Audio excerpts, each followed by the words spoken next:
ஸ்தோத்திரங்க தாவே ஸ்தோத்திரப்பா. இன்றைய தினத்தில் பிறந்த நாள் திருமண நாள் கொண்டாடுற பிள்ளைகளுக்காக ஜெபிக்கிறப்பா. அதே போல் தகப்பனே சுவாமி, பரீட்சை எழுதி முடித்த பிள்ளைகளுக்காக ஜெபிக்கிறப்பா. அவங்களுக்கு நல்ல மதிப்பெண்களில் கொடுங்க ஏசப்பா. அதே போல் காலேஜ் படிக்கிற பிள்ளைகளுக்காக ஜெபிக்கிறப்பா. காலேஜ் படிக்க போகும்போதும் வரும்போதும் நீங்கள் கண்மணி போல் நீங்கள் பாதுகாத்து கொள்ளுங்கப்பா. இந்த காலேஜ் பார்க்குற பிள்ளைகள் செல்லை பார்த்து கொண்டு இருக்கும் பிள்ளைகளுக்காக ஜெபிக்கிறப்பா. செல்லை பார்க்காதபடி படிப்பில் கவனமாக இருக்கணும்ப்பா. எந்த பிள்ளைகள் செல்லை பார்க்கோ அந்த பிள்ளைகளுக்காக அந்த தடத்தில் நான் ஜெபிக்கப்பா. செல்லை பார்க்காதபடி அவங்க மனசு பூரா படிப்பில் கவனம் இருக்கணும். செல்லை பார்க்காதபடி எல்லா பிள்ளைகளுக்காக நான் ஜெபிக்கிறப்பா.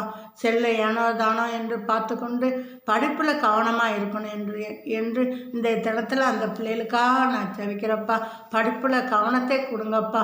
செல்லை மறக்க வைங்கப்பா, வெறுக்க வைங்கப்பா.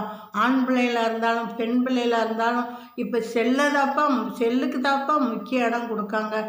செல்லை எல்லா பிள்ளைகளும் மறக்கணும், வெறுக்கணும். செல்லை எடுக்காதபடி ஒரு மறவை நீங்கள் கொடுங்கப்பா. மறக்கணும்ப்பா, எல்லா பிள்ளைகளும் மறக்கணும்.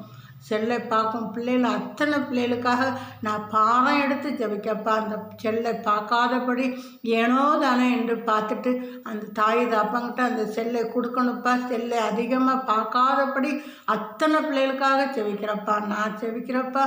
நீங்கள் அந்த பிள்ளைகளை சந்திங்க, அந்த பிள்ளைகளோட பேசுங்க, ஒரு மன மாற்றத்தை கொண்டு வாங்க. அந்த செபத்தை இதோடு முடித்துக்கொள்கிறேன். நன்றி.